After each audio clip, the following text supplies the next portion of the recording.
Hello everyone, welcome back to my channel ओज टहलिया function fan fiction. अगर आपको मेरी स्टोरी पसंद आए तो प्लीज़ मेरे चैनल को लाइक शेयर एंड सब्सक्राइब जरूर कीजिएगा। और जितने लोग नए हैं मेरे चैनल पर उन सभी से रिक्वेस्ट है, मेरे चैनल को प्लीज़ सब्सक्राइब कीजिएगा और मुझे सपोर्ट कीजिएगा। और थैंक यू मुझे कमेंट्स करने के लिए, जिन लोगों ने मुझे कमेंट्स करके ये बताया है कि मुझे अपनी स्टोरी जिस तरीके से मैंने इमेजिन की है उसी तरीके से मुझे एक्सप्लेन करना चाहिए। थैंक यू कमेंट्स करने के लिए और मुझे बताने के लिए। तो चलिए अपनी ब्यूटीफुल नॉवेल को शुरू करते हैं जिसका नाम है ब्लैक रोज। कल के पार्ट में हमने देखा था कि विंग को होश आ गया है, और वो होश आया भी तो उसे उस वक्त जब विंग को इंजेक्शन लगने जा रहा था, वो भी डॉक्टर सोंगलैन उसे लगाने जा रहे थे। और विंग को इंजेक्शन से बहुत ज़्यादा डर लगता है, इसी वजह से विंग पूरे लैंड पैलेस में चिल्लाता हुआ भाग रहा था। और प्रेसिडेंट डैन वांग जी और सभी मेड्स गार्ड्स विंग के पीछे भाग रहे थे, विंग को ढूंढ रहे थे, और विंग गायब हो गया था। और विंग के चिल्लाने की आवाज़ से तो लैन कुरैन जो अपने रूम में रेस्ट कर रहे थे, क्योंकि उन्हें आईवी ड्रिप्स लगे थे, उन्हें माइनर पैनिक अटैक जो आया था। और लैन कुरैन अपने रूम में से बाहर निकल गए। लैन कुरैन ने बाहर आके देखा तो पूरा लैंड पैलेस ऐसे इधर उधर हो गया है। सब इधर उधर ढूंढ रहे हैं, किसी को बुला रहे हैं, सभी अलग अलग नाम से बुला रहे थे किसी को। मैडम लैन आप कहाँ हैं? फर्स्ट ओमेगा आप कहाँ हैं? मास्टर वे मास्टर आप कहाँ हैं? मिसेस लैन आप कहाँ हैं? अलग अलग नामों से विंग को बुलाया जा रहा था। और प्रेसिडेंट डैन वांग जी कह रहे थे, विंग तुम कहाँ हो? जी कह रही थी, विंग कहाँ हो? देखो तुम्हें इंजेक्शन नहीं लगाऊंगी, मैं नहीं लगाऊंगी, सच में। और सभी यही कहते हुए पूरे लैंड पैलेस में विंग को ढूंढ रहे थे। सुमई जो जा रही थी सिटिंग रूम से, वो भी विंग को ढूंढ ही रही थी। लैन कुरैन ने अपने कमरे से निकलकर कहा, सुमई ये सब क्या हो रहा है? सब इतना चिल्ला क्यों रहे हैं? सुमई ने कहा, मास्टर कुरैन। और उन्होंने कुरैन को ग्रीट किया और कहा, मास्टर कुरैन वो क्या है ना, फर्स्ट ओमेगा, मेरा मतलब है मास्टर वे, वो कहीं चली गए हैं। वो उन्हें इंजेक्शन लगने वाला था, पर वो इंजेक्शन के डर से लैंड पैलेस में कहीं जाकर छुप गए और उन्हें हम ढूंढ नहीं पा रहे हैं। डैन कुरैन ने कहा, क्या विंग को होश आ गया? विंग को होश आ गया? क्या मेरे बेटे को होश आ गया? सुमई ने कहा, हाँ मास्टर, फर्स्ट ओमेगा को होश आ गया है। लेकिन आप यहाँ क्यों हैं? आपको रेस्ट कीजिए, डॉक्टर सोंगलैन ने आपसे कहा था कि आपको रेस्ट करना चाहिए। डैन कुरैन ने कहा, नहीं, विंग को होश आ गया, उसे मिला है, कहाँ है वो? सुमई ने कहा, मास्टर वो अभी कहीं जाकर छुप गए हैं और हम उन्हें ढूंढ रहे हैं। डैन कुरैन ने कहा, मैं भी ढूंढूंगा। विंग विंग बाहर आओ बेटा, बाहर आओ। विंग मैं तुम्हें देखना चाहता हूँ, कहाँ हो तुम? पर विंग तक यह बात जा ही नहीं रही थी लैन कुरैन की, तो वो कैसे आता? सुमई ने अंकल को रोकते हुए कहा, मास्टर आप ऐसे मत जाइए, आपकी तबीयत सही नहीं है, आपको यहाँ बैठ जाना चाहिए। वांग जी ने कहा, अंकल ठीक है, आप खड़े क्यों हैं, आप बैठ जाइए। और वांग जी ने लैन कुरैन को पकड़कर सोफे पे बैठा दिया। लैन कुरैन ने वांग जी का हाथ पकड़कर कहा, विंग को होश आ गया, उसे कब होश में आया? वांग जी ने कहा, अंकल उसे बस अभी होश आया है। लैन कुरैन ने कहा, मुझे विंग से मिलना है। वांग जी ने कहा, अंकल विंग आपसे ज़रूर मिलेगा, आप बस थोड़ा धैर्य रखिए, मैं बस अभी विंग को लेकर आता हूँ। आप जानते हैं ना, उसे इंजेक्शन से डर लगता है। और वो हमेशा की तरह भाग गया। लैन कुरैन को हंसी आ गई। हाँ उन्हें पता है, हमेशा ही यही होता है। विंग को जब भी पता चलता है डॉक्टर सोंगलैन आने वाले हैं, और विंग जाके छुप जाता है पूरे घर में, और सब उसे ढूंढते ही रह जाते हैं। कुरैन ने हंसते हुए कहा, फिर से वापस आ गया, मुझे उसे मिलना है। वांग जी उसे जल्दी ढूंढो, उसे लेकर मेरे पास आओ। हाँ अंकल, मैं उसे ज़रूर लेके आऊँगा। सुमई अंकल का ख्याल रखिए। सुमई ने कहा, जी मास्टर। और वांग जी वहाँ से चल गया, और सुमई ने लैन कुरैन को एक टी का कप दिया और वांग जी को ढूंढते हुए देख रहे थे लैन कुरैन। वांग जी ने कहा, विंग विंग देखो बेबी, तुम्हें ऐसा नहीं करना चाहिए, तुम्हें मेरे पास वापस आओ, तुम अभी कमज़ोर हो विंग। और ये कहते हुए प्रेसिडेंट लैन वांग जी अपने धीमे धीमे कदमों से आगे की तरफ बढ़ रहे थे। तभी अपने जिंगशी की सीढ़ियों से होते हुए लेफ्ट साइड मुड़े तो वहाँ हांसी था, और वांग जी हांसी की तरफ बढ़ गया। उसे विंग की धीमी धीमी ओमेगा फेरोमोन्स फील हो रहे थे, वो रोज़ और लेवेंडर की ओमेगा फेरोमोन्स और वांग जी के फेस पर एक स्मेक आ गया। मैंने तुम्हें ढूंढ लिया विंग। विंग हांजी में छुपा था। और वांग जी हांजी की तरफ बढ़ने लगा और वांग जी हांजी के कॉरिडोर में चल रहा था। उसने कुछ नहीं कहा और वो जाकर सिचैन और जिही के रूम में चला गया। वो रूम बहुत बड़ा था।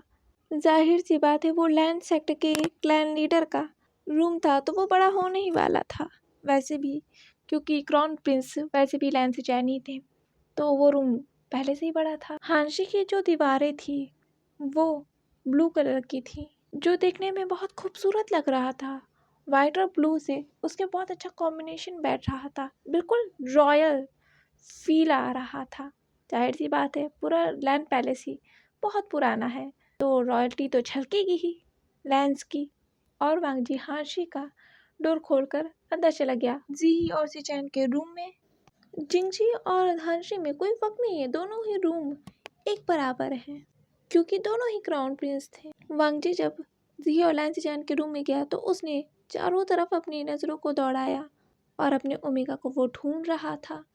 वांग जी के फेस पर एक छोटी सी स्माइल थी और वो एक तरफ मुड़ गया, सामने की तरफ वो धीरे धीरे जाने लगा। उसे लेवेंडर और रोज की बहुत धीमी धीमी फेरोमोन्स आ रहे थे, पर वो जब आगे बढ़ रहा था उसे बहुत स्ट्रॉन्ग रोज और लेवेंडर की फेरोमोन्स फील हो रहे थे। वो भी एक कबर्ड से। वांग जी डर गया था, कबर्ड से, पिंक कबर्ड में छुपा है। और वांग जी दौड़ कर गया और उसने उस कबर्ड को खोल दिया था। वांग जी ने कहा, विंग तुम कबर्ड में क्या कर रहे हो?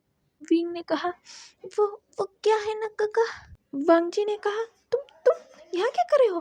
बाहर हो, तुम पहले बाहर आओ। और प्रेसिडेंट डैन वांग जी ने विंग को ब्राइडल स्टाइल में उठा लिया और फिर उन्होंने विंग को डांटते हुए कहा, विंग तुम कबर्ड में क्या कर रहे थे? तुम उसमें क्या कर रहे थे? उनकी आवाज बहुत लड़खड़ा रहे थे, क्योंकि वो उस वक्त डरे हुए थे विंग के लिए, क्योंकि विंग अभी भी होश में आया है और विंग ने खुद को कबर्ड में बंद कर लिया। सीरियसली प्रेसिडेंट डैन वांग जी का तो डरना लाजमी था ना, इसलिए वो विंग से बार बार पूछ रहे थे, तुम यहाँ क्या कर रहे थे? और उसने विंग को बेड पर बैठा दिया और वांग जी जमीन पर बैठ गया। वो विंग के फेस को देखने लगा था। विंग का फेस पूरा रेड हो गया था। जाहिर सी बात है विंग कबर्ड में छुपा था, तो वहाँ ऑक्सीजन बहुत कम जा रही थी और विंग को सांस लेने में दिक्कत हो रही थी। वांग जी ने कहा, विंग ये तुमने अच्छा नहीं किया, तुम्हें ऐसे कबर्ड में नहीं छुपना चाहिए था, तुम कहीं और भी छुप सकते थे। मुझे पता है तुम्हें इंजेक्शन से डर लगता है, पर फिर भी तुम कबर्ड में नहीं छुप सकते। तुम्हें कुछ हो जाता मैं क्या करता? तुमने मेरे बारे में नहीं सोचा। विंग ने कहा, काका काका काका शांत हो जाइए, शांत हो जाइए, मुझे पानी पीना है, मुझे पानी पीना है। और वांग जी ने साइड में रखे हुए टेबल से एक ग्लास में पानी पोर किया और विंग को पिला दिया। वांग जी ने कहा, धीरे धीरे धीरे विंग, धीरे पियो। विंग ने कहा, मैं पी रहा हूँ, बस बस बस बस बस बस। और वांग जी ने कहा, चलो तुम्हें अंकल बुला रहे हैं। विंग ने कहा, क्या? अंकल अंकल अंकल मुझे बुला रहे हैं? और विंग वहां से दौड़कर जाने लगा। प्रेसिडेंट डैन वांग जी ने कहा, विंग दौड़ो मत, तुम्हारी तबीयत ठीक नहीं है विंग। और विंग की पैर लड़खड़ा गए, विंग गिरने लगा। प्रेसिडेंट डैन वांग जी ने विंग को पीछे से हक कर लिया और कहा, विंग बेबी मैंने कहा था ना तुम्हारी तबीयत ठीक नहीं है। विंग ने कहा, हाँ अंकल, हाँ हाँ हाँ हाँ, मुझे कुछ कुछ अजीब सा लग रहा है काका, मेरा सिर। प्रेसिडेंट लैन वांग जी ने विंग को ब्राइडल स्टाइल में गोद में उठा लिया और कहा, चलो मैं ले चलता हूँ तुम्हें। विंग ने प्रेसिडेंट लैन वांग जी के नेक में अपने हाथ को रैप करते हुए कहा, काका मुझे मुझे क्या हुआ है? मुझे ऐसा क्यों लग रहा है? प्रेसिडेंट लैन वांग जी ने कहा, विंग तुम्हें पैनिक अटैक आ गए थे। और प्रेसिडेंट लैन वांग जी ने उसी वक्त अपने आइज़ को बंद कर लिया और उनके कदम जो चल रहे थे वो रुक गए। उन्हें वो मंजर याद आ गया था, विंग की वो हालत याद आ गई थी, वो इंसिडेंट याद आ गया था जो विंग के साथ हुआ था। विंग ने कहा, काका मुझे पैनिक अटैक आया था फिर से? प्रेसिडेंट टैनवांग जी ने कहा, हाँ फिर से। विंग को जब भी पैनिक अटैक आते हैं वो सब कुछ भूल जाता है, जैसे इस बार भी विंग भूल गया था। विंग ने कहा, पर मुझे कुछ याद नहीं काका, क्या हुआ था? प्रेसिडेंट टैनवांग जी ने कहा, कुछ नहीं। विंग ने कहा, काका मुझे आपकी ये फेरोमोन्स बहुत अच्छे लग रहे हैं, मुझे अब अच्छा लग रहा है। और प्रेसिडेंट टैनवांग जी के नेक पर विंग ने एक स्निफ किया। कितनी अच्छी फेरोमोन्स है ना आपके काका सैंडलवुड के। और उसी वक्त प्रेसिडेंट लैन वांग जी का अल्फा उनके ऊपर हावी हो गया था। उसकी आइस गोल्डन हो गई थी और उसने विंग के नेक पर अपने नोज को तेज से रफ किया और ओमेगा। विंग को जब ये टच फील हुआ, विंग ने कहा काका, क्योंकि विंग के रोंगटे जैसे खड़े हो गए थे, क्योंकि प्रेसिडेंट लैन वांग जी ने आज तक विंग को इस तरीके से कभी भी टच नहीं किया था। इतना रफ टच तो बिल्कुल भी नहीं। प्रेसिडेंट लैन वांग जी के अल्फा ने कहा, omega, mine omega, always mine. I want you omega, I want you. और उसने फिर से विंग के नक को स्निफ किया। माइन। वो बार बार विंग के नेक को स्निफ कर रहा था। विंग ने कहा, काका। विंग जैसे डर गया था ये आवाज़ सुनकर, क्योंकि उसे वो पल याद आ गए थे जब प्रेसिडेंट लैन वांग जी की हीट आ गई थी। विंग ने प्रेसिडेंट लैन वांग जी के नेक से अपने फेस को निकाला और कहा, काका, क्या क्या हुआ? और विंग ने प्रेसिडेंट लैन वांग जी को देखा तो प्रेसिडेंट लैन वांग जी की आंखें जो थी दोबारा ब्लैक में चेंज हो चुकी थी। प्रेसिडेंट लैन वांग जी ने कहा, विंग क्या हुआ? विंग ने कहा, काका, वो क्या है ना, आपकी वॉइस जो है चेंज लग रही थी तो मैं। प्रेसिडेंट लैन वांग जी ने कहा, तुम डर गए थे? विंग ने कहा, नहीं तो मैं नहीं डरा था। मैं नहीं डरा था। प्रेसिडेंट लैन वांग जी ने कहा, तुम्हें डराने की कोशिश कर रहा था, मुझे लगा तुम डर जाओगे।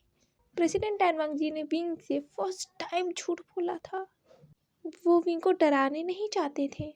वो जानते हैं उनका अल्फा विंग के लिए पागल है। अगर वो अपने होश में नहीं आते तो उनका अल्फा विंग के साथ कुछ भी कर सकता था, मतलब कुछ भी। उन्होंने अपने अल्फा को विंग से इतने दिनों से दूर जो रखा है, तो उनका अल्फा प्रेसिडेंट लैन वांग जी से बहुत गुस्सा है और वो बार बार वांग जी के ऊपर हावी होने की कोशिश करता है हर वक्त। पर प्रेसिडेंट लैन वांग जी ऐसा होने नहीं देते और विंग के पास तो बिल्कुल भी नहीं। प्रेसिडेंट लैन वांग जी ने कहा, विंग तुम्हें चलना चाहिए, चलो हम चलते हैं, मैं लेट हो जाएगा, अंकल तुम्हारा कब से वेट कर रहे हैं। विंग ने कहा, हाँ हाँ हाँ काका, चलिए चलिए, मुझे अंकल से बात करनी है। अंकल बहुत डर गए होंगे ना, पिछली बार भी वो बहुत ज़्यादा डर गए थे। और प्रेसिडेंट लैन वांग जी विंग को लेकर वहाँ से चले गए और वो सीढ़ियों से उतरकर सिटिंग एरिया में चल गए थे। वांग जी ने विंग को ब्राइडल स्टाइल में उठाया था। ये देखते ही सारी मेड्स इधर उधर हो गई थी। उन्होंने अपने नसरों को नीचे कर रखा था और जी प्रेसिडेंट लैन वांग जी अब विंग को देख रही थी स्माइल करते हुए। वो काउच पर बैठी हुई थी। अंकल ने मुस्कुराते हुए कहा, विंग। और प्रेसिडेंट लैन वांग जी ने विंग को सोफे पे बैठा दिया था लैन कुरैन के बगल में। लैन कुरैन ने कहा, विंग देखो तो तुम ठीक हो? विंग ने लैन कुरैन को कसकर हक लिया और कहा, अंकल मैं बिल्कुल ठीक हूँ, देखो मुझे। उसने अपने फेस को दिखाते हुए कहा, पर उसने अंकल को हक किया हुआ था। देखो मैं ठीक हूँ, अंकल ने कहा विंग की बड़ी सी स्माइल को देखकर। हाँ अब लग रहा है तुम ठीक हो। तुम ठीक हो ना विंग? और उन्होंने विंग के फेस को देखा। विंग का शरीर थोड़ा थोड़ा अभी भी गर्म था, क्योंकि वो अभी सही नहीं हुआ था। उसे वो मेडिसिन जो देनी थी। वांग जी ने कहा, तुमने मिल लिया विंग, तो चलो तुम्हें चलना होगा, डॉक्टर सॉन्ग तुम्हारा इंतजार कर रहे हैं। डॉक्टर सॉन्ग का नाम सुनते ही विंग जैसे फिर से डर गया था। उसने लैन कुरैन को टाइटली हक करते हुए कहा, नहीं नहीं, मैं इंजेक्शन नहीं लगवाऊंगा, नहीं लगवाऊंगा, मुझे नहीं लगवाना। उस doggy doctor, doctor, monkey doctor, मुझे नहीं लगवाना, वो बहुत गंदे हैं। वो मुझे जब जब आते ही इंजेक्शन कोच के जाते हैं, मुझे नहीं लगवाना, मुझे नहीं लगवाना। प्रेसिडेंट लैन वांग जी ने विंग को ब्राइडल स्टाइल में उठा लिया और विंग तो जैसे लैन कुरैन को छोड़ ही नहीं रहा था। उसने लैन कुरैन के कोट को पकड़ लिया था। लैन कुरैन खड़े हो गए। उन्होंने कहा, विंग चलो बेबी, तुम इंजेक्शन लगवा लो, तुम्हें कुछ नहीं होगा। उसने कहा, नहीं अंकल मुझे नहीं लगवाना, अंकल मुझे बचा लो, अंकल मुझे बचा लो, मुझे नहीं लगाना, अंकल मुझे नहीं लगाना। विंग रोने लगा था, उसके आंसू टपक रहे थे। उसे बहुत डर लगता है इंजेक्शन से, सीरियसली। जी ने कहा, विंग बेबी रोने की कोई जरूरत नहीं, चलो चलो चलो मैं भी चलती हूँ। और प्रेसिडेंट लैन वांग जी ने विंग के कुछ भी नहीं सुना। वो विंग को उठा के लेके गए थे जिंगशी में। और वो जब जिंगशी में गए तो उन्होंने देखा डॉक्टर सॉन्ग उनके और विंग के रूम के बाहर खड़े हैं। और डॉक्टर सॉन्ग ये देखकर कि फर्स्ट ओमेगा को उनके हस्बैंड मतलब प्रेसिडेंट खुद में उठा के लेके आ रहे हैं और फर्स्ट ओमेगा रो रही है, उन्होंने अपनी आंखों को साइड कर लिया। मैंने कुछ नहीं देखा, मैंने फर्स्ट ओमेगा को नहीं देखा। और प्रेसिडेंट टैन वांग जी ने विंग को उस बेड पर लेटा दिया था, पर विंग उठकर बैठ गया। उसने कहा गगा मुझे नहीं लगवाना, मुझे नहीं लगवाना। प्रेसिडेंट टैन वांग जी ने विंग को अपने पहले लैब पे बैठाया और उन्होंने विंग को हक कर लिया और कहा विंग बेबी कुछ नहीं होगा, कुछ नहीं होगा। और प्रेसिडेंट टैन वांग जी ने धीरे धीरे विंग के स्लिप्स को खींचना शुरू कर दिया था। विंग ने कहा नहीं लगवाना, नहीं लगवाना। और विंग को जैसे ही इंजेक्शन धंसने की फील हुआ, उसने प्रेसिडेंट टैन वांग जी के नेक के पास जहाँ अल्फा बाइट देते हैं सभी ओमेगा अपने अल्फा को, उसके जस्ट बगल में विंग ने प्रेसिडेंट टैन वांग जी को बाइट करना शुरू कर दिया था, क्योंकि उसे दर्द बहुत ज़्यादा हो रहा था। जैसे जैसे वो इंजेक्शन की सिरिंज विंग के बॉडी में घुस रही थी, वैसे वैसे विंग के जो टीथ थे प्रेसिडेंट टैन वांग जी के स्किन में धंस रही थी। और विंग ने कहा प्रेसिडेंट टैन वांग जी को जैसे कुछ भी फील नहीं हुआ था। जी देख सकती थी वांग जी को बहुत दर्द हो रहा होगा, पर उसके फेस पर कोई भी एक्सप्रेशन नहीं थे। वांग जी को जैसे सच में दर्द नहीं हो रहा था। विंग की किसी बात से वांग जी को दर्द होता ही तो नहीं है, उसे इसी बात का दर्द होता है कि उनके वजह से विंग को हर्ट होता है, बस इसी बात का दर्द। और ये बाइट तो कुछ भी नहीं है, विंग के जो दर्द उन्होंने विंग को दिए हैं उनके आगे तो कुछ भी नहीं है। उन्हें तो दर्द इस बात का है कि विंग को ये इंजेक्शन लेने पड़ते हैं, काफ़ी दर्द सहना पड़ता है। उनके बस में होता तो ये दर्द भी वो खुद ही ले लेते, पर विंग को देने नहीं देते। ये नज़ारा लैन कुरैन और जिही देख रहे थे उस रूम में खड़े होकर। और डॉक्टर सॉन्गलैन ने जब उस सिरिंज को विंग के स्किन से निकाला तो प्रेसिडेंट टैन वांग जी ने विंग के स्लिप्स को नीचे कर दिया और उन्होंने विंग को देखा। विंग के आंखों में आंसू थे और वो बेहोश हो गया था। वो मेडिसिन बहुत जल्दी असर करते हैं, इसी वजह से विंग बेहोश हो गया था। पर प्रेसिडेंट टैन वांग जी ने फिर से विंग को गले लगाया और वो उठकर खड़े हो गए थे। वो विंग को थपथपा रहे थे ताकि विंग को अच्छा लगे। कई देर तक प्रेसिडेंट टैन वांग जी विंग को लेकर उसी रूम में घूमते रहे और वहाँ से सभी चले गए थे, क्योंकि अंकल कुरैन और जिही प्रेसिडेंट लैन वांग जी और विंग को स्पेस देना चाहते थे। खासकर प्रेसिडेंट लैन को स्पेस देना चाहते थे। और प्रेसिडेंट लैन वांग जी ने विंग को धीरे से उस बेड पर लेटा दिया था और ब्लैंकेट से टक कर दिया था और उसके दोनों साइड पिलो उसको लगा दिया था ताकि विंग गिर ना जाए। प्रेसिडेंट लैन वांग जी उस बेड पर बैठ गया और वो विंग को देखते ही रहे। तभी उन्हें एक कॉल आया उनके ऑफिस से। प्रेसिडेंट लैन वांग जी ने उस कॉल को देखा और उसे उठा लिया और उन्होंने कहा हेलो। ली मिंजे ने कहा प्रेसिडेंट सॉरी मैंने आपको डिस्टर्ब किया, आपने मना किया था, आपकी मीटिंग है, बहुत इम्पोर्टेंट है। प्रेसिडेंट लैन वांग जी ने विंग को देखकर कहा ठीक है मैं आ रहा हूँ। और वो जिंगशी से चले गए और जिंगशी से बाहर जाने से पहले उन्होंने विंग के फोरहेड पर किस किया और उन्होंने जिंगशी के डोर को धीरे से बंद कर दिया। और उन्होंने जिही से कहा शाओ जी क्या आप विंग का ख्याल रखेंगी। जिही ने कहा इसमें कोई कहने वाली बात है वांग जी, मैं ख्याल रखूंगी। वांग जी ने नोट किया और वो वहाँ से चला गया था। वांग जी की कार रुकते ही जिल्लिंग और नीमिंजे उनके पास आ गए थे और वो उनके साथ साथ चलने लगे थे। नीमिंजे ने कहा प्रेसिडेंट वेकना के चेयरमैन आपसे मिलना चाहते हैं, वो बहुत इम्पोर्टेंट है, वो बहुत ज़रूरी बात करना चाहते हैं आपसे। वो काफ़ी दिनों से अपॉइंटमेंट ले रहे हैं और हम उन्हें टाले जा रहे हैं, पर वो आज ज़रूर आपसे मिलना चाहते हैं, वो रुक नहीं रहे हैं, हम क्या करते, इसी वजह से आपको बुलाना पड़ रहा है। वांग जी ने कहा और वहाँ से वांग जी मीटिंग रूम में चला गया। मीटिंग रूम का डोर खोलते ही उस मीटिंग रूम में बैठे हुए जो 2 पर्सन थे वो दोनों ही खड़े हो गए और वांग जी चल कर आया और वो अपने कुर्सी पर बैठ गया और अपने सामने खड़े हुए 2 पर्सन को देखने लगा। उन दोनों पर्सन ने ही वांग जी को ग्रीट किया और वांग जी के इशारे पर वो दोनों ही बैठ गए थे सामने वाले चेयर पर। सामने वाले पर्सन ने कहा प्रेसिडेंट हम जानते हैं हमारा फर्स्ट जो मुलाकात थी हमारी अच्छी नहीं थी, पर मैं निकलस वेकना का चेयरमैन आपका शुक्रगुजार हूँ कि आपने मुझे अपॉइंटमेंट दी। प्रेसिडेंट टैन वांग जी ने नोट किया और वो निकलस को देखने लगे निकलस ने कहा, प्रेसिडेंट ये न्यूज़। उसने एक न्यूज़पेपर दिखाया और वांग जी से कहा, प्रेसिडेंट ये जो खबरें हैं ये सच हैं।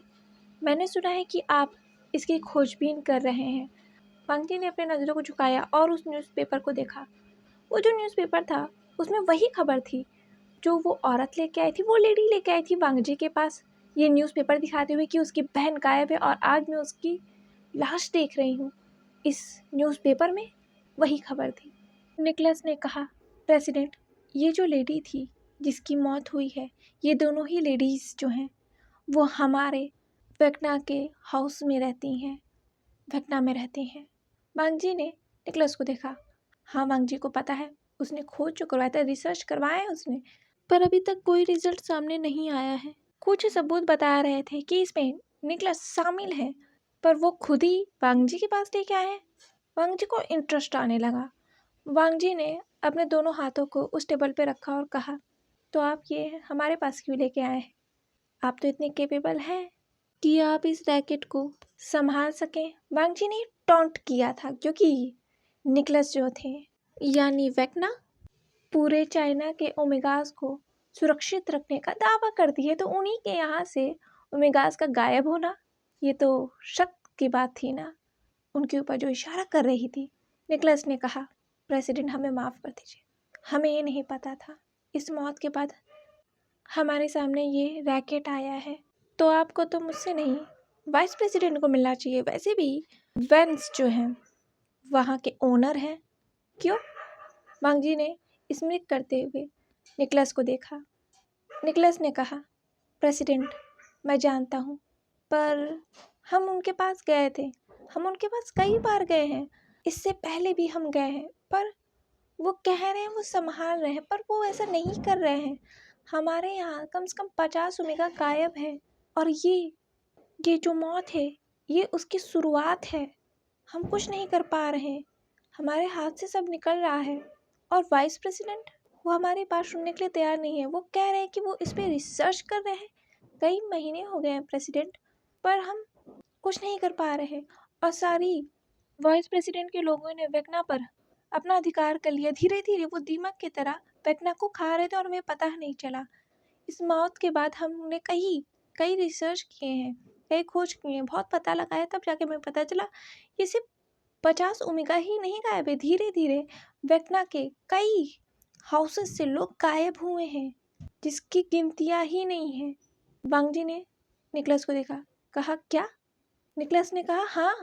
निकलस ने कहा, प्रेसिडेंट मैं चेयरमैन हूँ, लेकिन मेरे ही नाक के नीचे इस वजह से ये सब हो गया क्योंकि वो सभी वेंस हैं। जितने ही वेक्ना में काम करने वाले लोग हैं वो वेंस हैं और वो सभी काम करते हैं वाइस प्रेसिडेंट के लिए। वांग जी ने कहा, तो जितने भी ओमेगास वेक्ना में आते होंगे उनकी तो लिस्ट होगी तुम्हारे पास, वो कब आए, कैसे आए, सब होगा तुम्हारे पास, तो तुमने उस पर ध्यान नहीं दिया, या मैं कहूँ तुमने ध्यान देना जरूरी नहीं समझा। निकलस ने कहा, प्रेसिडेंट ऐसा नहीं है, मेरे पास जितनी भी लिस्ट आते थे उनके नाम मेंशन होते थे, पर वो ओमेगास आते ही उन्हें बेच दिया जाता था अमीर लोगों को। और ये कितनी बात सच है कि इसमें वाइस प्रेसिडेंट शामिल है ये मुझे नहीं पता। मुझे लगता है उन्हें शायद पता भी ना हो, पर हो सकता है हो भी, या तो उनके लोग उनसे धोखा कर रहे हैं। वांग जी ने कहा, ठीक है मैं समझ गया। ये सुनते ही निकलस और उसके साथ जो एक पर्सन और आया था वो खड़ा हो गया। उसने कहा, प्रेसिडेंट शुक्रिया हमसे बात करने के लिए, अपना कीमती वक्त हमें देने के लिए। वांग जी ने नोट किया और वांग जी वहाँ से उठकर चला गया। जैसा कि मैंने पहले ही बताया था कि जो वेक्ना है सारे चाइना में ओमेगास के लिए सेफ्टी के लिए होते थे, जिसमें विंग को भी ले जाया जाने वाला था, पर वांग जी ने विंग से बैटिंग कर ली जिसकी वजह से ये प्रोसेस रुक गया। वेक्ना जो है वो बहुत बड़ा है, उसमें छोटे छोटे हाउसेस होते हैं ओमेगास के लिए जिसमें वो रह सकते हैं, नॉर्मल पीपल की तरह फ्लैट्स होते हैं, और उन्हीं हाउसेस से ओमेगा गायब हो रहे थे जिनकी लिस्ट निकलस तक तो आती थी पर वो ओमेगास वेक्ना तक नहीं आते थे। इसी वजह से निकलस बहुत परेशान है, इसीलिए वो प्रेसिडेंट के अपॉइंटमेंट के लिए काफ़ी दिनों से चक्कर लगा रहे थे क्योंकि ये बात उन्हें हाल ही में पता चली थी। वांग जी मीटिंग रूम से बाहर आते ही उसने नीमिंजे से कहा, मीटिंग फिक्स करिए सारे मिनिस्टर्स के साथ। नीमिंजे ने कहा, जी प्रेसिडेंट। वांग जी जाने लगा तभी निमिंजे ने कहा प्रेसिडेंट, और निमिंजे वांग जी के सामने झुक गए। उन्होंने कहा प्रेसिडेंट प्लीज़ प्लीज़ मुझे माफ़ कर दीजिए, मैंने लापरवाही बरती फर्स्ट ओमेगा की सेफ्टी के लिए, प्रेसिडेंट मुझे माफ़ कर दीजिए। वांग जी ने कहा और वो वहाँ से चल गया। निमिंजे वांग जी के पास इतनी ही बात से खुश हो गए थे कि प्रेसिडेंट ने कम से कम उन्हें माफ़ तो कर दिया। जिल्लिंग ने खुश होते हुए कहा मिस्टर नीये, प्रेसिडेंट ने आपको माफ़ कर दिया। निमिंजे ने कहा शुक्रिया जिल्लिंग, तुमने कहा था मुझे प्रेसिडेंट से माफ़ी मांगना चाहिए। अगर मैं चुप रहूँगा तो उन्हें पता कैसे चलेगा कि मैं शर्मिंदा हूँ। जिल्लिंग ने कहा कोई बात नहीं। वांग जी ने निमिंजे को इसीलिए माफ़ कर दिया था इतनी जल्दी क्योंकि वांग जी जानता है निमिंजे बहुत लॉयल है वांग जी के लिए, बहुत ज़्यादा, और उनकी लॉयल्टी पर वांग जी कभी भी उन पर शक नहीं कर सकता है, कभी भी नहीं। और सच में निमिंजे बहुत लॉयल हैं वांग जी के लिए। कुछ देर के बाद प्रेसिडेंट लैन कॉन्फ्रेंस हॉल में थे और वो सभी मिनिस्टर से घिरे हुए थे। वहाँ पर सभी मिनिस्टर ही नहीं, वाइस प्रेसिडेंट, प्राइम मिनिस्टर और कई मिनिस्टर्स भी थे, और सभी अपनी अपनी बातें प्रेसिडेंट लैन वांग जी के सामने रख रहे थे। वहाँ कमीला भी थी जिसने एक बहुत ही शॉर्ट ड्रेस पहन रखा था। ये कमीला का नेचर नहीं है, या कमीला का स्टाइल नहीं है कि वो इतनी शॉर्ट ड्रेस पहने। उसने एक ब्लैक कलर का शॉर्ट वन पीस पहन रखा था और उसके ऊपर से एक कोट था जिसमें वो बहुत एलिगेंट लग रही थी। पर देखने वाली बात ये थी कि इतने सारे अल्फाज के बीच में कमीला इतनी शॉर्ट ड्रेस में है। वो जो शॉर्ट ड्रेस थी वो नी से नीचे तक थी, वो उसमें बहुत खूबसूरत लग रही थी। पर ये लोगों के लिए थोड़ा अजीब था क्योंकि कमीला का ये स्टाइल है ही नहीं, और कमीला इस तरीके के ड्रेस में आई है वो भी कॉन्फ्रेंस हॉल में, तो थोड़ा ये लोगों को अलग लग रहा था। फिर भी लोगों ने उतना ध्यान नहीं दिया किसी ने भी, क्योंकि कमीला बहुत ही डिसेंट लेडी है, उसकी सभी रिस्पेक्ट करते हैं, तो उन्होंने इतना माइंड नहीं किया। क्योंकि चाइना में इतने शॉर्ट ड्रेस पहनना चाइना में अच्छी नज़र से नहीं देखा जाता है, पर कबीला ने पहना है तो किसी को ऑब्जेक्शन भी नहीं है, क्योंकि वो सबके नज़रों में एक परफेक्ट ओमेगा का एग्जाम्पल है। वांग जी ने कहा तो मिस्टर वेंट, आपका क्या कहना है इस पर? 50 से ज़्यादा ओमेगाज गायब हैं, इसमें आपको क्या कहना है? वेन रोहान की जो है मुट्ठियाँ बन गई। वेन रोहान ने कहा प्रेसिडेंट, इस पे खोज चल रही है, आखिर ऐसा क्यों हुआ है? हमारे वेंस के जो कॉप्स हैं वो सभी इस पर काम कर रहे हैं। वांग जी ने कहा ऐसी काम कर रहे हैं तो मुझे पिछले 2 महीने में जितने भी ओमेगास गायब हुए हैं उनकी लिस्ट चाहिए आपसे। 1 महीना काफ़ी होगा आपके लिए मिस्टर वैन? मुझे रिजल्ट चाहिए। आप मुझे जो देंगे, ये रैकेट किसने चलाया है और क्यों, और इसमें कौन लोग शामिल थे, मुझे वो लोग भी चाहिए बस 1 महीने में, वरना 1 महीने के बाद वेंस के हाथों से वेक्ना निकल जाएगी और सारी भागदौड़ हमारे हाथ में आ जाएगी, तो हम ज़रा सी भी गलती को माफ़ नहीं करेंगे, इस बात का ध्यान रखिएगा। वाइस प्रेसिडेंट ने कहा प्रेसिडेंट आप ये कैसे कर सकते हैं? वांग जी ने घूर के देखा और वेन रोहान वही शांति से बैठ गया। उसके हाथ की मुट्ठियाँ बंधी जा रही थी, उसे बहुत गुस्सा आ रहा था, उसका तो मन कर रहा था अभी इस वांग जी को जान से मार दे। ये अपने आप को समझता क्या है? और ये निकलस, मैंने कहा था रुकने को, फिर भी ये आदमी प्रेसिडेंट तक चला गया, इसे तो मैं नहीं छोड़ूंगा। वेन रोहान को पता चल गया था कि वेक्ना के चेयरमैन जो हैं वो वांग जी से मिले थे, तो जाहिर सी बात है ये जो मीटिंग है इसी वजह से रखी है। वांग जी ने कहा मिस्टर मैंग, आपका क्या कहना है इस पर? मिस्टर मैंग ने कहा प्रेसिडेंट, मैं इतना ये इस बारे में क्या कह सकता हूँ, बस मैं ये कहना चाहता हूँ कि शायद ये 1 महीना बहुत कम वक्त है मिस्टर वेन के लिए। वांग जी ने अपने हाथों को रखकर टेबल पर कहा मैं इसकी बात नहीं कर रहा, क्या मुझे आपको बताना पड़ेगा कि मैं किसकी बात कर रहा हूँ? ली मिंजे ने कहा प्रेसिडेंट का कहना है जो आपको वक्त दिया गया था कि अज़ेलिया में अटैक का ऑर्डर चाइना से गया कैसे, उसके सबूत आपके 3 महीने पूरे हो गए हैं, उनकी फ़ाइल अभी तक प्रेसिडेंट के पास नहीं आई है। मिस्टर मैंग के पसीने छूट गए, उन्होंने वेन रोहान की तरफ देखा। वेन रोहान मिस्टर मैंग को देख रहे थे और मिस्टर मैंग जो है उन्होंने गल्प किया और कहा प्रेसिडेंट को देखकर, प्रेसिडेंट अभी हमें इसके बारे में कुछ पता नहीं चल रहा है, हम सबूत जुटा रहे हैं कि हमारे तरफ से कैसे ऑर्डर गया है, क्योंकि हमने नहीं दिया था, हमें वक्त चाहिए। वांग जी ने हाथ मारकर कहा उस टेबल पर, वक्त? ऑलरेडी मैंने आपको 3 महीनों का वक्त दे दिया है। 3 महीनों का वक्त काफ़ी होता है किसी चीज़ के जड़ तक जाने का, और आप मुझसे वक्त मांग रहे हैं। सीरियसली मुझे आपको वक्त देना भी चाहिए कि नहीं? आप क्या कर रहे हैं? आपने 3 महीनों में क्या किया? मुझे उसका सबूत चाहिए। मिस्टर मैंग ने कहा, प्रेसिडेंट मैं सबूत जुटा रहा हूँ। हमारे तरफ से प्रेसिडेंट कोई भी ऑर्डर नहीं किया। वांग जी ने कहा, तो ऑर्डर गया कैसे? उनके पास सबूत है, अजेलिया के पास सबूत है कि उन्हें ऑर्डर दिया गया है। तो ये कैसे हुआ? सबूत दीजिए मिस्टर मैंग। और आप तो डिफेंस सेक्रेटरी हैं, है ना? तो आपके ऑर्डर के बिना अटैक हो ही नहीं सकता। अगली बार जो मीटिंग होगी मुझे आप सबूतों के साथ ही दिखने चाहिए। Meeting dismiss. और वांग जी वहाँ से चला गया था गुस्से में। मिस्टर मैंग ने खड़े होते हुए कहा अपने मन में, मैं अब क्या करूं? इन सब के चक्कर में मैं फंस गया। और उसने वेन रोहान को देखा। कमीला जो थी वांग जी से बात करना चाहती थी, वो वांग जी के पीछे पीछे दौड़ के गई, पर वांग जी तब तक अपने ऑफिस में चला गया था। तो उसके कदम वहीं रुक गए और वो वांग जी को जाते हुए देखने लगी। वांग जी ने ऑफिस में आकर अपने सिर को पकड़ा हुआ था और उसके टेबल के सामने वाले चेयर पर शुयांग जो है उस पेपर पैड को घुमा रहा था जो ग्लास का था। शुयांग ने कहा, वांग जी तुम इतना टेंशन मत लो, हमें पता चल जाएगा। वांग जी ने कहा, सबूत मुझे नहीं मिल रहे हैं। इस षड्यंत्र की जड़ें बहुत नीचे तक धंसी हुई हैं। मुझे लगता है जिन जड़ों तक मैं पहुंच नहीं पा रहा हूँ, इन पजल को मैं सुलझा नहीं पा रहा हूँ।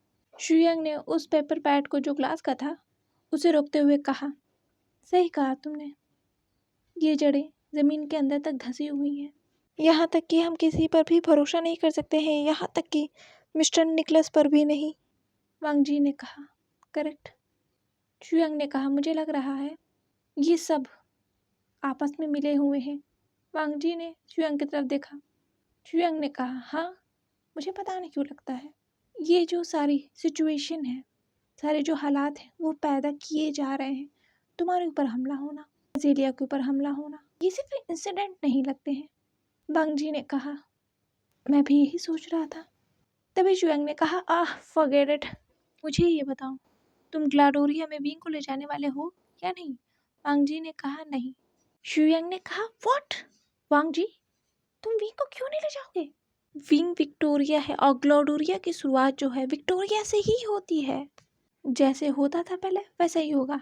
शुयांग ने कहा, वांग जी तुम भूल रहे हो, जो भी विक्टोरिया की पोजीशन को संभालता है उसे ग्लाडोरिया में आना ही होता है। और विंग तुम्हारा मेट है वांग जी, तो वो क्यों नहीं आएगा? लोगों का सवाल क्या देगा विंग? क्योंकि विंग से ही सवाल पूछे जाएंगे ना। विंग तो कभी ना कभी तो लोगों से मिलेगा ही ना। तो ग्लाडोरिया में विंग का आना लाजमी है। वांग जी ने कहा, विंग नहीं जाएगा।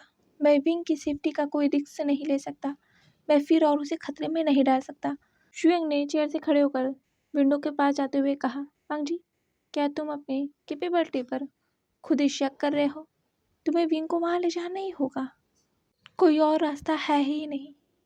तुम्हारे पास ऑप्शन नहीं है वांग जी। और वैसे भी इस बार वैसे भी ग्लाडोरिया की मेज़बानी करेगा अजेलिया, तो तुम्हें जाना ही होगा। चाइना और अजेलिया के अच्छे संबंध का सवाल है, तुम्हें जाना होगा वांग जी, वो भी विंग के साथ। वांग जी ने कुछ नहीं कहा और वो उस खिड़की से बाहर देखने लगा। शुयांग ने कहा, बात वक्त पर छोड़ देते हैं। शुयांग से वांग जी ने कहा, वक्त की ही बात है, विंग की हालत सही नहीं है, वो बहुत वीक है, तुम तो ये जानते ही हो ना। शुयांग ने कहा, तो तुम उसे स्ट्रांग बनाओ। वांग जी ने शुयांग को देखा। शुयांग ने कहा, वांग जी तुम भूल तो नहीं रहे, आज लैंड यूनिवर्सिटी की ओपनिंग सेरेमनी है और तुम्हें जाना होगा। वांग जी ने कहा, मैं जानता हूँ। तभी वहाँ पर डोर नॉक हुआ और निमिंजे वहाँ पर आ गए। निमिंजे ने कहा, प्रेसिडेंट आपको लैंड यूनिवर्सिटी के ओपनिंग सेरेमनी में जाना है। निमिंजे के हाथ में कुछ शूज़ थे और एक बहुत ही एक्सपेंसिव टक्सीडो था जो कि ब्लैक कलर का था, डार्क ब्लैक। और वांग जी उस टक्सीडो के शर्ट को पहनने जा रहा था। तभी शुयांग ने कहा, हे वांग जी वांग जी वांग जी वांग जी रुको रुको रुको। शुयांग जो अभी वांग जी के कैबिन का डोर खोल कर ही आया था, उसने ये कहा, वांग जी रुक गया। जो शर्ट पहनने जा रहा था वो। शू यंग ने कहा वांग जी की शर्ट को हटाकर, वांग जी ये क्या है? प्रेसिडेंट लैन वांग जी ने घूर के शू यंग को देखा और वो शर्ट पहनने लगा।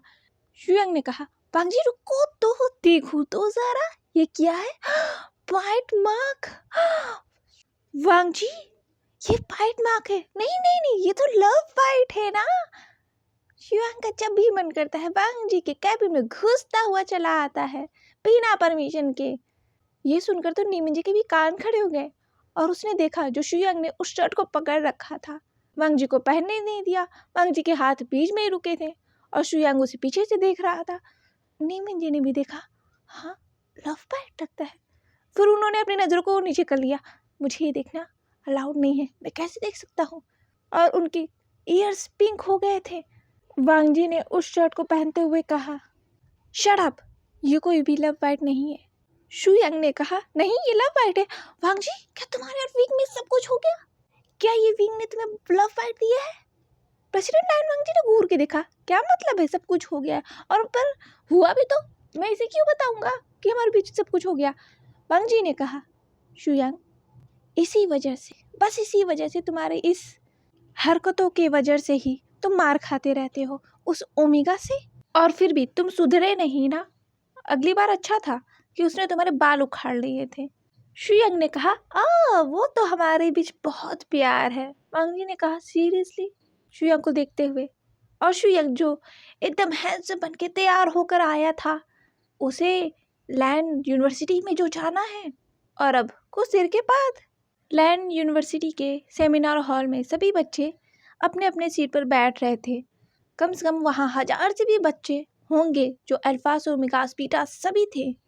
और टीचर उस सेमिनार हॉल में सभी बच्चों को बैठने के लिए कह रहे थे क्योंकि वहाँ स्पेशल गेस्ट जो आने वाले थे, चीफ गेस्ट।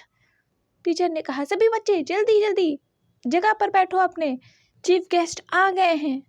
तभी 2 ओमेगास बैठते हुए उस सीट पर उन्होंने कहा मैम या तुम्हें नहीं लगता ये काफ़ी लेट हो गया है? मैंने हमेशा देखा है जब भी चीफ गेस्ट को आना होता है वो हमेशा लेट आते हैं और उसमें कौन फंसा है हम। अब चलो 2-3 घंटे की इनकी स्पीच सुनो। मैम ने कहा जियांग वो चीफ गेस्ट हैं, उनके एक्सपीरियंस के बारे में हमें पता चलेगा, हमें आगे और क्या कर सकते हैं वो सब के बारे में पता चलेगा तो अच्छा है ना हम उनके स्पीच को सुने। जियांग ने कहा हाँ ये बात भी है। तभी वहाँ चीफ गेस्ट आ गए उस स्टोर से और सभी बच्चे चीफ गेस्ट को देख सकते थे। जियांग ने कहा क्या ये पर्सन चीफ गेस्ट है? म्या ने कहा हाँ मिस्टर लैन चीफ गेस्ट है और प्राइम मिनिस्टर चीफ गेस्ट है। तो ये तो होना ही था, तुम्हें नहीं पता था? जियांग ने कहा मुझे पता था मिस्टर लैन आने वाले हैं, पर ये कहाँ से आ गया ये गधा? और उन चीफ गेस्ट के पास जाते हुए प्रिंसिपल दौड़ा दौड़ा गया और उसने अपने सिर को झुकाया प्रेसिडेंट लैन वांग जी के सामने। और प्रेसिडेंट लैन वांग जी ने नोट किया और उसने अपने कांपते हुए हाथों से, प्रिंसिपल ने अपने कांपते हुए हाथों से वांग जी को एक बुके दिया और वांग जी ने उस बुके को एक्सेप्ट किया और उस बुके को नीमिन जी को दे दिया। प्रिंसिपल ने कहा प्रेसिडेंट हमारा सौभाग्य है कि आप इस सेरेमनी में आए, हमारा सौभाग्य है, हमें तो लगा था आप आएंगे ही नहीं, पर आप अपना कीमती वक्त निकाल कर यहाँ आए, उसके लिए शुक्रिया। शुक्रिया प्रेसिडेंट, आपने ये हमारे लिए किया। उसकी आवाज़ जो है लड़खड़ा रही थी इतनी बड़ी हस्ती के सामने। उस प्रिंसिपल ने कहा प्रेसिडेंट आप खड़े क्यों हैं, आप खड़े क्यों हैं? आप यहाँ यहाँ यहाँ बैठिए प्लीज़ प्लीज़ प्रेसिडेंट, यहाँ यहाँ बैठिए। वांग जी के साथ प्राइम मिनिस्टर शू, एजुकेशन मिनिस्टर कमीला आई थी। जाहिर सी बात है कमीला एजुकेशन मिनिस्टर है तो उसका वहाँ रहना लाजमी था। और उस वक्त कमीला ने एक ब्लैक ड्रेस पहना हुआ था जो कि नीज तक था। वांग जी को देखकर तो बहुत ओमेगास के दिल ही रुक गए थे। और वांग जी अपने स्ट्रिक्ट ऑरा के साथ उस जगह बैठा हुआ था जहाँ गेस्ट को बैठना चाहिए था, वहाँ बैठा हुआ था और सभी देख सकते थे वांग जी के उस ऑरे को। और सब ओमेगास ने कहा ओ माय गॉड ये कितने हैंडसम है। एक ओमेगा ने कहा नहीं नहीं नहीं देखो प्रेसिडेंट लैन हैंडसम है पर उनके बगल में तो देखो prime minister shoe, I am fall in love with him, कितने हैंडसम है। प्राइम मिनिस्टर शू। सभी ओमेगा चिल्लाने लगी, प्रेसिडेंट करके, प्राइम मिनिस्टर शू करके, जो इतने हैंडसम जो वो लोग लग रहे थे। जियांग को जैसे उल्टी आ रही थी। ओ ओ, ये लड़कियां पागल हो गई, इनका टेस्ट कितना गंदा है। ये उस गधे को हैंडसम, कौन से एंगल से हैंडसम लगता है? वैसे देखो तो जरा, ये तो मुझे वो नहीं लग रहा है उसका भाई ये है। ये मुझे लगता है ट्विंस ब्रदर है और मुझे उल्लू बनाता रहता है। ये प्राइम मिनिस्टर है और जिससे मैं मिला था वो एकदम गधा कमीना कहीं का मेरे पीछे पड़ा हुआ है। मार खाने के बावजूद भी वो सुधरा नहीं। एक दिन वो मुझे मिल जाए ना, गंजा कर दूंगा मैं। गंजा कितना अच्छा लगेगा वो। हाँ, मुंह नोच लूंगा मैं तो। बस वो एक बार मेरे सामने तो आए। मैंने कहा, जियांग तुम प्राइम मिनिस्टर के बारे में ऐसा नहीं कह सकती हो। जियांग ने कहा, तो क्या कहूँ, वो प्राइम मिनिस्टर नहीं था, ये है प्राइम मिनिस्टर। और वो गधा था, जो बड़ा सा अंडा वाला होता है ना, वो है वो। तुम्हें पता है, वो अभी भी मुझे कॉल करता है और मुझे परेशान करके रख दिया है। ये देखो, ये देखो, ये जो काले गड्ढे लग रहे हैं ना मेरे आंखों के सामने, उसी के दिए हुए हैं। बस वो मुझे मिल जाए, छोड़ूंगा नहीं मैं उसे। रात रात भर कॉल करता रहता है मुझे। पता नहीं कितने नंबर्स में बदल चुका हूँ, मेरा बजट भी नहीं उतना, मैं वो नंबर बदल चुका हूँ। और वो हर बार मेरे नंबर को पता कर लेता है, पता नहीं कहाँ से। तभी प्रिंसिपल ने कहा, स्टूडेंट साइलेंस। आज एक महान हस्ती हमारे सामने है, जिनकी वजह से आज हम इस जगह हैं। मैं इस जगह हूँ इस ग्रेट पर्सन की वजह से। चाइना में ओमेगास के लिए चाइना में सबसे बड़ा यूनिवर्सिटी खुला है, जो है लैन यूनिवर्सिटी। और वहाँ हम सबको मौका मिल रहा है हिस्सा लेने का। आप सभी को पढ़ने का मौका मिल रहा है, ओमेगास को पढ़ने का मौका मिल रहा है, जो कि बहुत बड़ी बात है। हम सब जानते हैं। ये सुनते ही सभी ओमेगास जो है चिल्लाने लगी, प्रेसिडेंट लैन, प्रेसिडेंट लैन। तभी विंग ने कहा, अपने मिल्क के ग्लास को लेकर जी के पास आते हुए उसने कहा, मिमी काका कहाँ है? मुझे वो मिल नहीं रहे हैं, वो मुझे बता के नहीं गए। जी ने कहा, विंग विंग विंग विंग, यहाँ वांग जी टीवी पर है लाइव। विंग ने कहा, क्या सच में? और विंग दौड़कर आने लगा। जी ने कहा, विंग रुको रुको रुको, तुमने अभी तक मिल्क के ग्लास को अपना खत्म नहीं किया है। विंग, मैंने कहा था ना। विंग ने कहा, ये बहुत बड़ा ग्लास है, मुझे नहीं खत्म हो रहा, मुझे नहीं पीना, मिमी प्लीज प्लीज प्लीज प्लीज। जी ने कहा, नहीं, तुम्हें पूरा खत्म करना होगा, और यहाँ आओ बैठो। और विंग और जी उस टेलीविजन से देखने लगे उस लाइव आ रहे न्यूज़ को, जो प्रेसिडेंट का था। उस प्रिंसिपल ने कहा, मैं तहे दिल से स्वागत करना चाहता हूँ मिस्टर लैन वांग जी से, जो हमारे देश के प्रेसिडेंट हैं। उनके लिए तालियां। और ये कहते ही तालियों की गड़गड़ाहट गूंज गई। और ये जो तालियों की गड़गड़ाहट थी, जी और विंग भी देख सकते थे। इतने सारे लोग। विंग ने कहा, ये तो बहुत सारे लोग हैं, क्योंकि वहाँ पर उस कैमरे से दिखाए जा रहे थे स्टूडेंट्स की भरमार जो उस सेमिनार हॉल में थी। और मैम्या और जियांग भी क्लैपिंग कर रहे थे प्रेसिडेंट लैन वांग जी के लिए खड़े होकर। सभी जो स्टूडेंट थे खड़े हो गए थे प्रेसिडेंट लैन वांग जी के खड़े होने पर। और जितने भी मिनिस्टर्स आए थे वो लोग भी खड़े हो गए थे, प्राइम मिनिस्टर शू भी खड़े हो गए थे। और प्रेसिडेंट लैन वांग जी ने एक बार कहा, बस उस माइक में से, और सभी बच्चे शांत हो गए और अपनी जगह बैठ गए। वांग जी ने कहा, मैं जानता हूँ। और ये आवाज़ पूरे सेमिनार हॉल में गूंज गई। और विंग अपने मुंह को बाह के बड़ा सा देख रहा था वांग जी को। वांग जी उसमें कितना हैंडसम लग रहा था। विंग तो यही सोच रहा था, कितने हैंडसम लग रहे हैं काका। हो, विंग ने जैसे स्कैन किया अपने ही अल्फा को, इतने हैंडसम जो उसके काका लग रहे हैं। जी ने कहा, विंग तुम्हारे मुंह से लार बह रही है। विंग ने कहा, क्या क्या मिमी क्या? जी ने कहा, तुम्हारे मुंह से लार बह रही थी वांग जी को देखकर। विंग, बताओ बताओ क्या सोच रहे थे तुम अपने ही अल्फा को देखकर? अल्फा नाम सुन करके विंग शर्मा आ गया। विंग ने कहा, मैं कुछ नहीं सोच रहा था, वो बस काका आज बहुत ज्यादा हैंडसम लग रहे हैं ना, देखो मिमी। एक ओमेगा ने कहा, सच में यार कितने हैंडसम है मिस्टर लैन, मैं उस ओमेगा से बहुत जेलस हूँ। जिसने मिस्टर लैन से वेडिंग की है, मुझे भी उनका ओमेगा बनना है। ये कितनी ज़्यादा हैंडसम है, वांग जी ने कहा। और फिर सभी शांत हो गए।